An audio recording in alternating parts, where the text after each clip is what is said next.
Welcome back to another episode of the Casey Campbell Podcast. Casey Campbell with you, of course. Pleased to be joined by the head football coach at Chesaning High School. That, of course, is Matt Walter. How's it going? Very good. Very good. Thanks for having me on. Okay, so at time of recording, which is Sunday evening around there, we're just a few hours away from practice starting Monday. So just talk about how the summer's been going and just kind of just recap for people that may not follow the program, follow you guys, how last year went. This summer has been excellent. Our participation has been way up. The kids have really bought into the weight room. Actually, the whole Chesaning sports programs have bought into the weight room. Our strength coach is doing a great job. These kids are getting stronger, and then we kind of keep away from June for basketball sake, and then we move into July, and we had a lot of participation, 7-on-7, team camp, went against some great competition, Corona, Bertrand, that type of stuff. So just kids are excited. They're fired up. Last year, when I took over the program, I had a 5-year, system of goals, and we were to have a winning record, move into playoffs, but some of my goals were get more kids out for the program, try to get 60 at least. And this year, even last year, we had a 5-4 record, first winning season since 2014. And then we're going to end up with probably 57 to 58 guys in the program this year. So we're moving in the right direction. Yeah, right around where you said it. And it's you talk about it. I know numbers are a huge thing, especially with a small community like yours.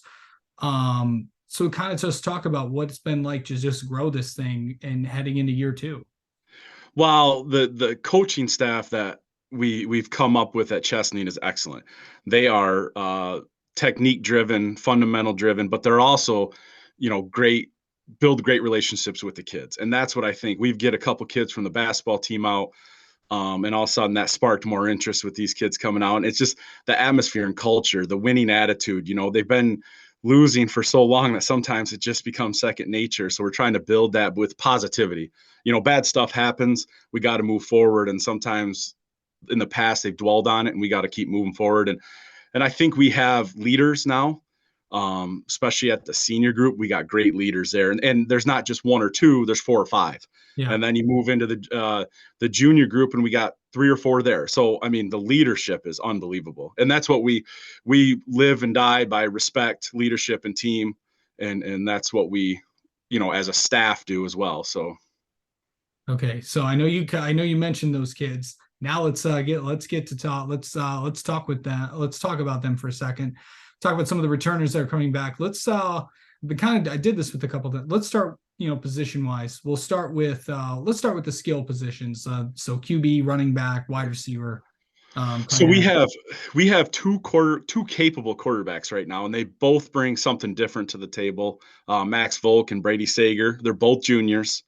Max can throw the ball well, and Brady can run the ball. So we got a couple different, packages for each. Our offensive line. Let me go back we'll go to running back. Braden Florian. Offensive line will be next. Yeah, I'm excited because we got linemen. But Braden Florian is a tailback. This would be his 3rd year on varsity. He's a big back. I think if he does what he's supposed to, he could be the best back in the league. He's big, strong. He should not go down on first contact.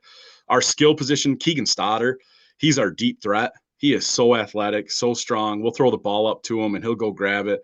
And then you add in Mason Struck, the basketball player for Chesaning, who's 6'6", over 200 pounds, athletic. He helps us on the outside there too. So we've got some speedsters on the outside with Adam Woodcock, our slot receiver, Jordan Nixon if he ends up coming back from a leg injury. So we have different options. We can do a little power, but we can also spread out a little bit. So for sure. All right. Well, let's talk about the linemen for a second. I know you were talking about, the offensive line, also the defensive line too.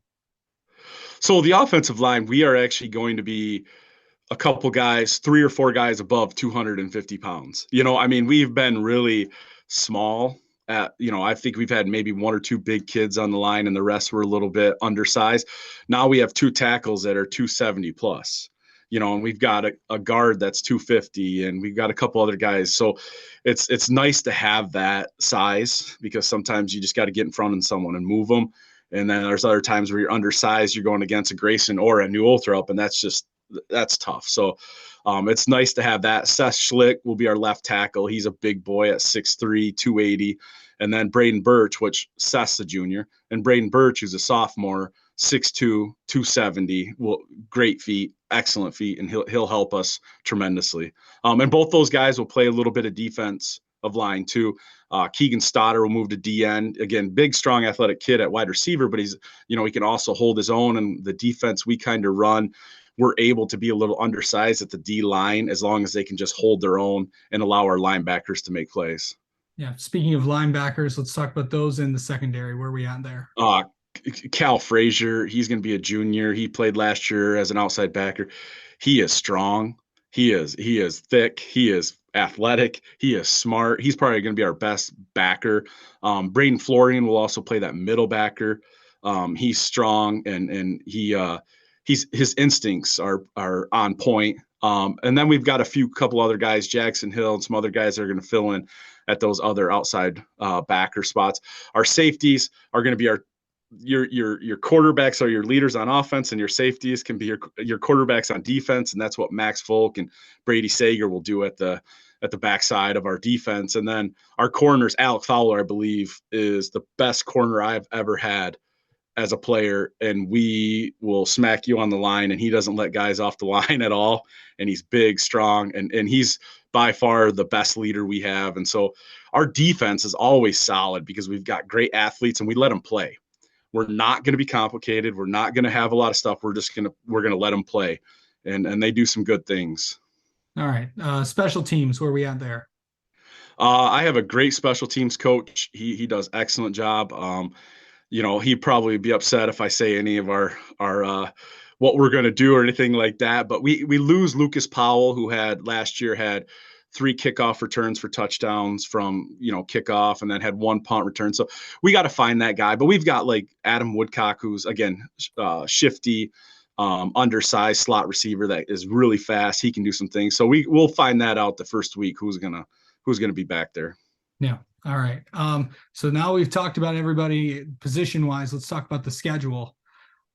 So going into that, of course, starting it off, I'll just read this real quick. Of course, you've opened up that first game against Bath at home.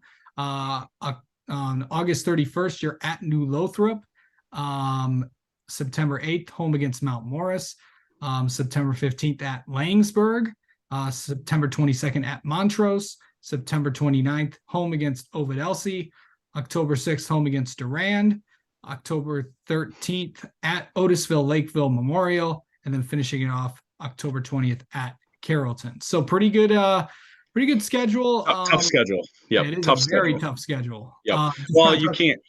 The 4 teams, OE, Durand, Montrose, and New Ultra, they're in the top 10 last year, and those are the 4 teams we lost to, and they're in our conference. So it's not like we can pick and choose, but also having a couple games last year that didn't help us playoff point wise gave us wins, which is great. You want to build that. And as a first year, we want to do that. Let's get some wins. Let's get a winning record. Let's get some momentum. And then now we pick up Bath and Langsburg, who were supposed to help us in D6, but end up moving to D7. But that's good competition. Langsburg was 6-3 last year. They have, a stellar offensive, we've already seen them on film. They're very fast, and same with Bath.